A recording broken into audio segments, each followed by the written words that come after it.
All right, John. Hello.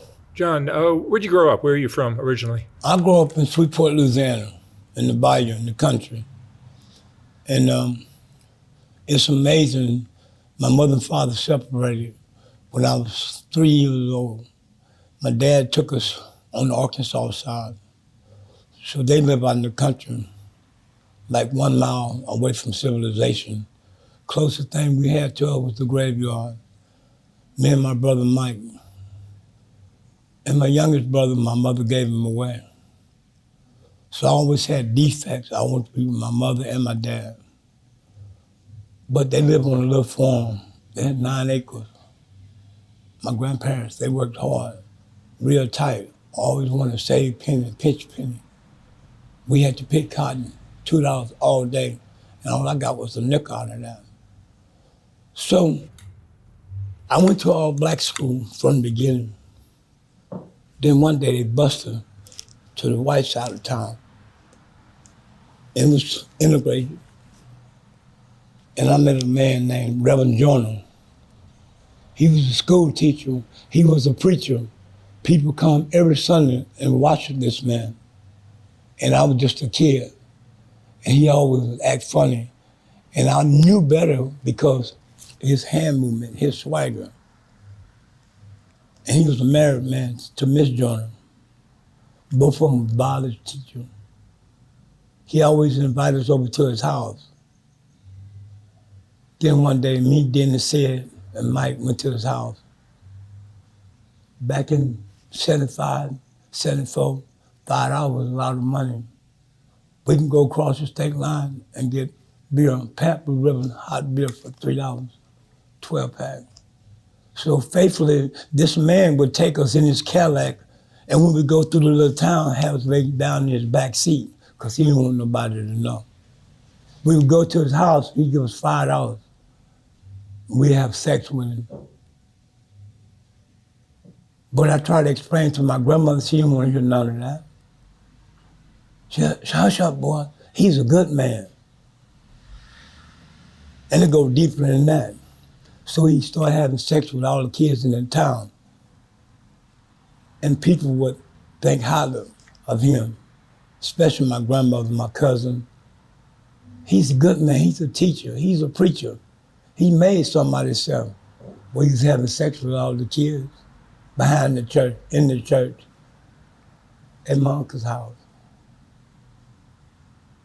And they say he was a good man. As I got older and came to California, my uncle was in the van one day, we was out detailing cars. And he said, hey, John, they caught Reverend Joyner behind the church with one of the students. I said, I tried to tell Grandma that, but she didn't want to believe that. We used to do strange things. Play with his dick, play with his ass, suck us off. Then we had to hide in his car. Then on a Sunday morning, guess what? He in the church praising the Lord. And it's sad. So him and Miss Joyner, they broke up because they caught him and Dunya having sex, and they had a son. Because in that little small town, people didn't want to talk about things like that. It was taboo. But the kids didn't have no money, 14, 15 years old.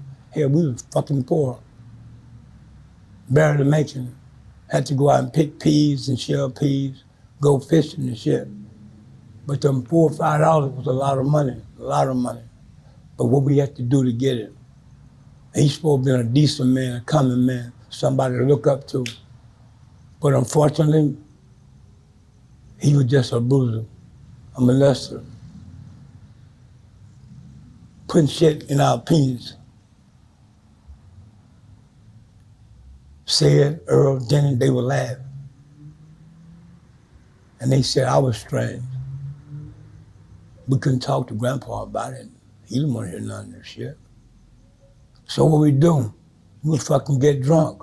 They used to take us home, him and Dunya. We be fucked up. We go up that old dirt road, they giving us head. And they thought it was cool. They promised the world, we're gonna come by and give you $50, $60. All that was a lie.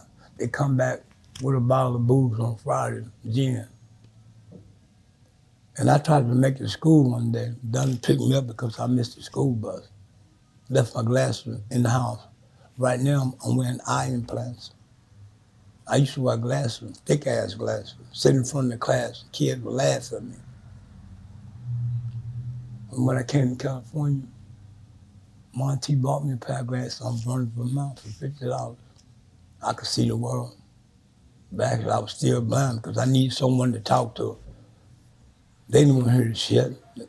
They said I was strange. Now, as I grew up,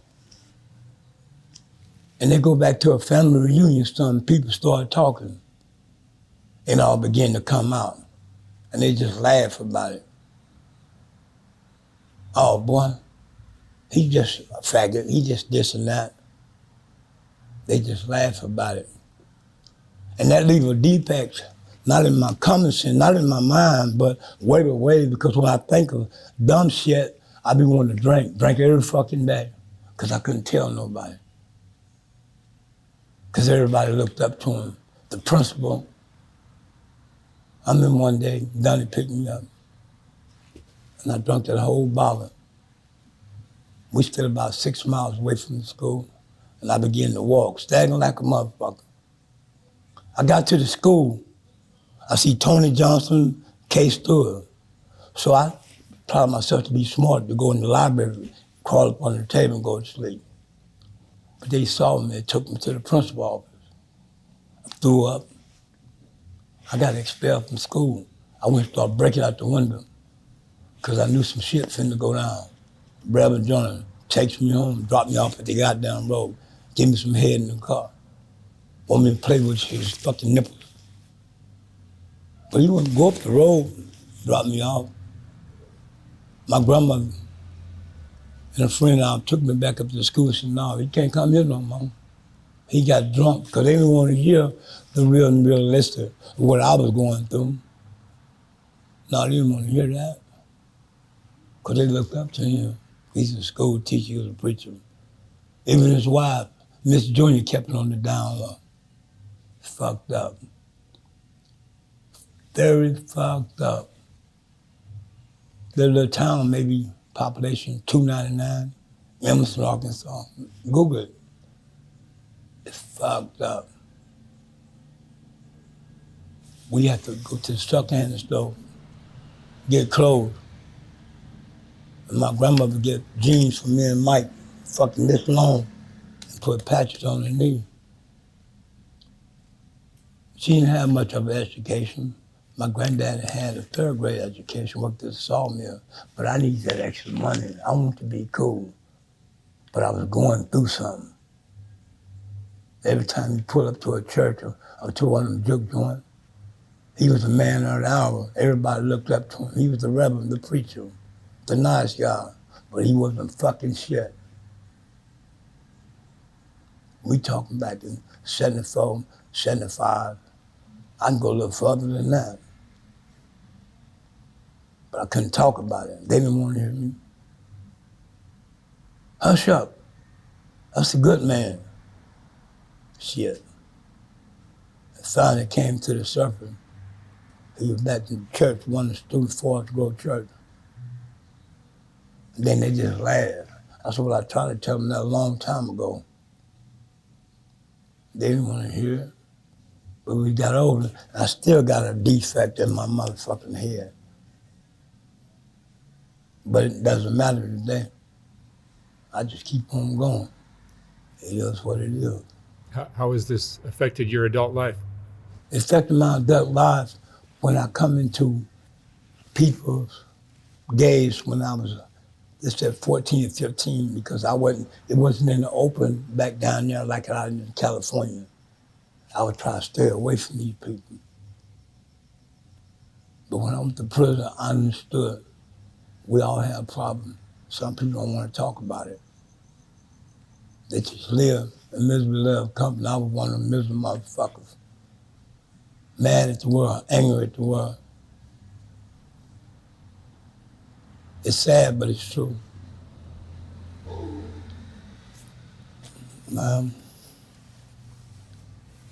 Just pissed me off. Drugs and alcohol became a part of your life? Yeah, drugs and alcohol. Back home, we just smoked weed and drank Jack Daniel and Pat Blue Ribbon beer. He had plenty for us. Sunday morning, he was at the church and everybody praising him, putting money in the altar, having a good time, singing Glory Hallelujah, This Little Light of Mine. But they didn't want to hear our story, me and Mike. We were scared because it was taboo. I can go beyond the limitation and go on, but I really don't want to talk about it. Because I get mad, I get angry. But Reverend Jordan, you a fucking asshole. And you watching me right now, whoever out there watching me, his name is Reverend Jordan, Emerson High School in Arkansas. He's an asshole. Yeah, you're a fucking bitch. You've been married, have kids?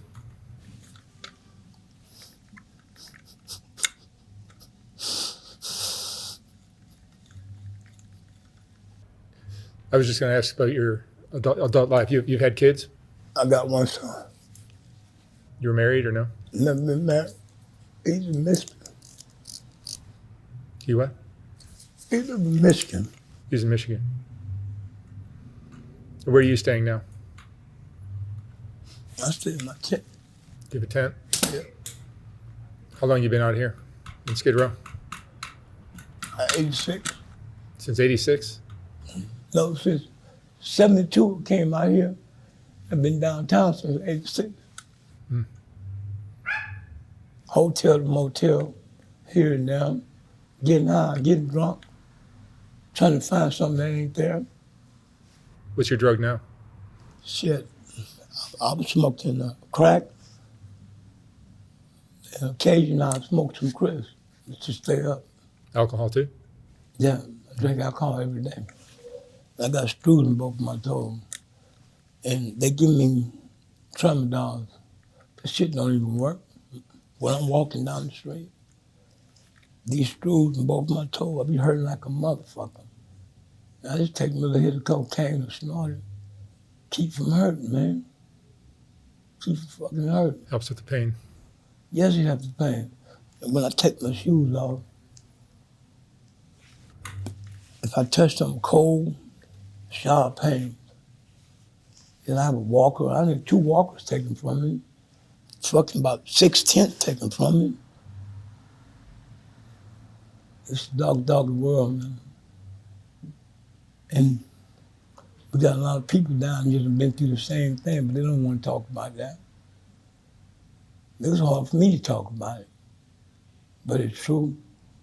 And Reverend Jordan, you're a fucking asshole. If that had never happened to you as a young man, do you think your life would have looked very different? Very much so, because people, they didn't want to listen to me. They didn't want to listen to Mike. You know, they don't want to listen to the kid when the kid got to say something, because that duck is always right. But I just want you to remember one thing: listen, understand, comprehend. Don't just act like it's okay, because it's not okay. Not at all. We're supposed to be better than that.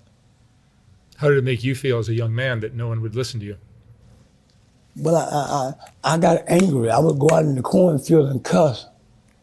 I learned how to cuss, because my grandparents, they didn't listen, and they didn't want to hear that shit. They didn't want to hear that. So me and Mike go out to the cornfield and cuss, because we wanted to be with our mama. But we stayed with our grandparents out there in the woods, feeding the cows, slopping the hog, riding the goddamn mule, horse flies fucking us up, going gig hunting. Yeah, that was fun, but they wouldn't listen to us. They was always right. Shit. Now today, everything come to a conclusion. Why? They got the internet, they got all the new technology. So he got exposed? He got caught? Yes, he got caught. Yes, he got caught. I just said earlier, if I can refresh my memory, behind the church was another boy, and all they did was laugh. He did prison time? I don't know if he did prison time because I was out here, and my uncle told me. Then he called my grandparents, which is dead now, and he said, "Muddy, tell John what happened to Reverend Jordan." And I was on the phone in the van. "Oh, hush up." Like, wow, for real? Lack of communication, lack of understanding. And that's sad. What's your greatest fear now at this point in your life? How old are you? I'm 62. I just turned 62 last month. 62. What's your greatest fear now? My greatest fear is when well, it's not that I'm afraid, but I'm scared of what I might do to someone that try to harm me. And I try to stay away, keep my distance. And it hurt. And I can see through the bullshit. Somebody get too close to me, I ain't happy. I don't even want to talk. Hell no. I still have my little drink. My toes hurt like a motherfucker like no. Had bunion cut, feet like this. I can make them like that. But I wish I would have never got them because I'm hurting like a motherfucker when I walk. But I just keep on going. Keep on going. John, what would you say is the most important lesson you've learned in your life? The most important lesson I learned is to, when you say something, mean it. Say what you mean and mean what you say. Because I'm not perfect, but I know I make a difference. And how I make a difference is just tell it like it is. And when I say tell it like it is, whether you believe me or not, that's on you. Getting fucked in the ass, sucking dick, $4 or $5, going to get high to the pool hall. I ain't got no goddamn way home. You know how the story goes. Always be somebody lurking in the dark. It's a goddamn shame. Taking advantage of the weak. Fuck you, Reverend Jordan. All right, John. Thank you so much for sharing your story. You're quite welcome.